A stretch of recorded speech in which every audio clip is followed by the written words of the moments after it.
you said something earlier that kind of caught my attention. You said they were doing hits in America. Mhm. If these tier one gangs, these cartels doing hits in America, how come we don't hear about it often? How come I've never heard of a case that directly goes to the cartels association with setting up a hit? And, like I've never look. I'm not a naive dude. I know there's things that are kind of shady that happen, and I see things like, man, that Mhm. seems a little odd, right? But publicly, the average person probably doesn't dig as deep as I do, and also doesn't have the background I do to kind of associate and identify and things like that. And so, how come us as American people have never heard of a cartel hit done in America? Oh man, and it's happening all the time. Tell you a great story. I'm sitting in my office. I'm a captain in the Texas Rangers Border Security Operations Center, and a guy who works in a unit that I'll never be able to talk about publicly. It's one of the most secretive units within the department. Who worked for me? I created the unit. He comes to me and he says, "Hey, Cap, we got a problem." I said, "What is it?" He said, "We've got a murder in South Lake, Texas. This is 2013." I said, "Well, why is that a problem?" He said, "Because the FBI, the DEA, and HSI is on scene." I said, "Oh shit, we got a problem." So get up there. The ranger calls down and says, "We just had a hit of a cartel lawyer take place in the middle of one of like South Lake, Texas." For everybody that's listening right now, South Lake, Texas is like the high end area, and what they leveraged was incredible. They've been looking for this lawyer who had worked for the Gulf Cartel for many years. He'd been in hiding, and his family members who lived in Florida, the cartel knew about them, and so they began putting tracking devices on their vehicles. And for months, they followed this family, and they finally located him, and they executed him in the mall. That was the first one that I got. The second one I got, give you another example.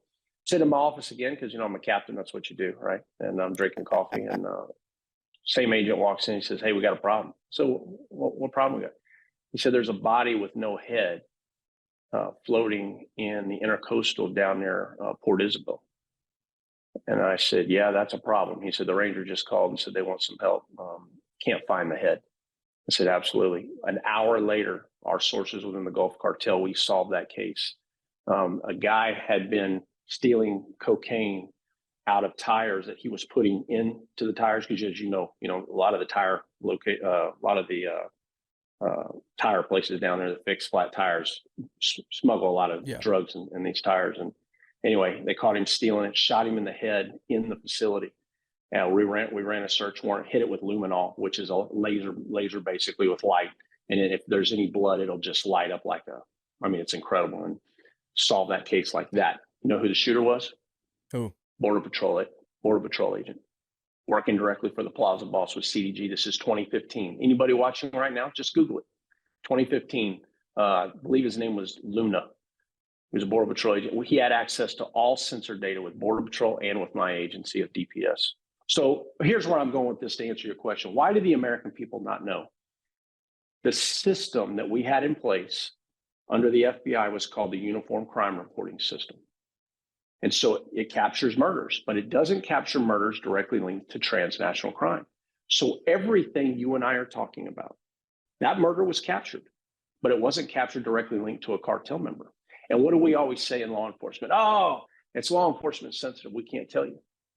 So years go by, and finally the cases are resolved.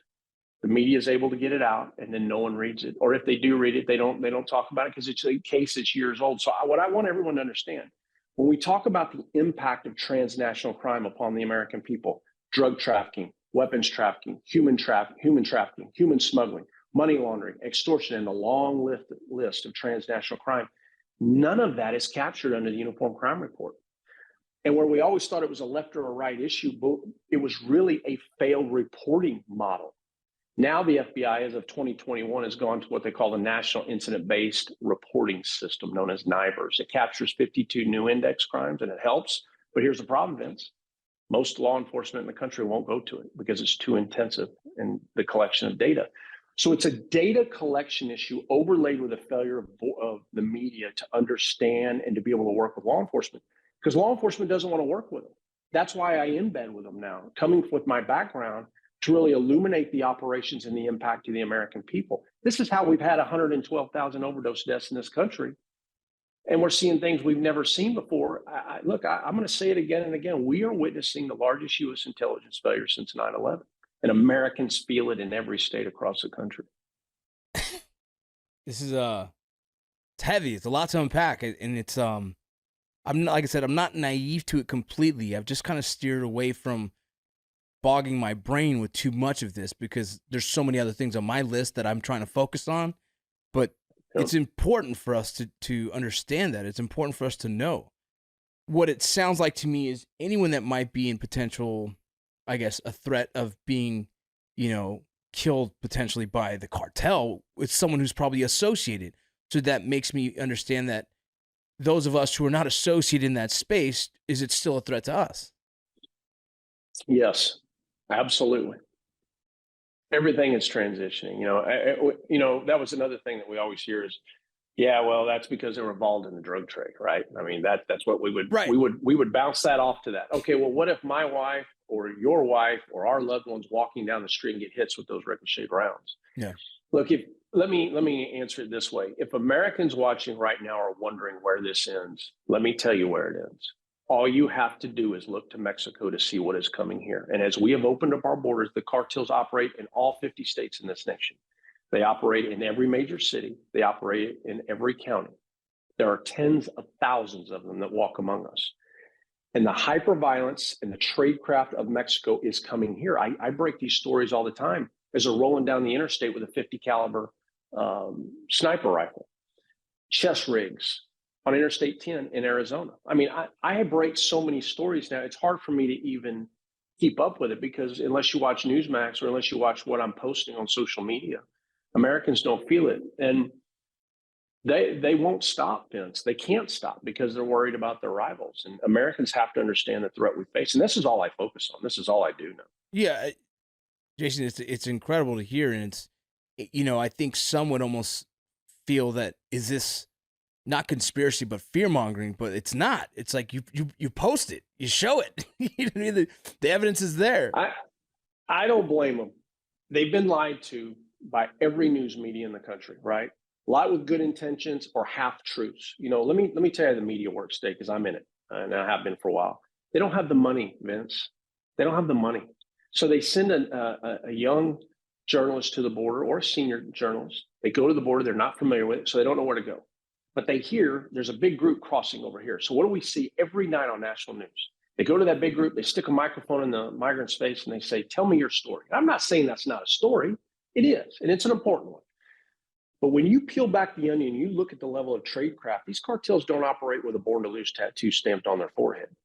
These people are living and breathing it every day. And if you and I were talking to them right now, and I talk to them all the time, they are at war. And from their perspective, and their perspective matters, they are concerned about their rival, Vince. They're not concerned about the United States government because we've done nothing to them, and they're not concerned about the Mexican government. And this is why you see a continued evolution in violence in Mexico and in deaths in the United States. And let me just give you a couple quick examples. Look at deadly fentanyl in the United States. We've gone from regular fentanyl that we never had a problem with in this country until 2015 to parafentanyl, serafentanyl. Now we're mixing in xylazine and metazine, right? Why? Because as one cartel developed fentanyl, the other came in and said, oh my God, I've got to get something better because they're making too much money here, right? And so it just keeps getting worse and worse. Look in Mexico. One cartel develops remember the monsters back in the day in 2012 when we were working? Remember the monsters? They just slapped these big pieces of metal on them. Then what do we see? Second generation, third generation. What were the second generation? The big boxes, smaller, more F-350 types, you know what I mean? Yep. 1-ton trucks, because they were learning as they were battling that mobility was life. And now you see them even in CDN, the Troops of Hell, their enforcement wing. They use half-ton pickup trucks. They just slide in body armor, already constructed body armor into these things. So they can't stop is what I testified before Congress in July of this. If anyone watching right now thinks that they're going to stop, you have to understand from their perspective, they're at war. They're concerned about being overrun by their rivals. Everything is about making more money and a better product and having a better capability than their rival. Otherwise, they could lose their territory and the people they love the most. And their perception matters.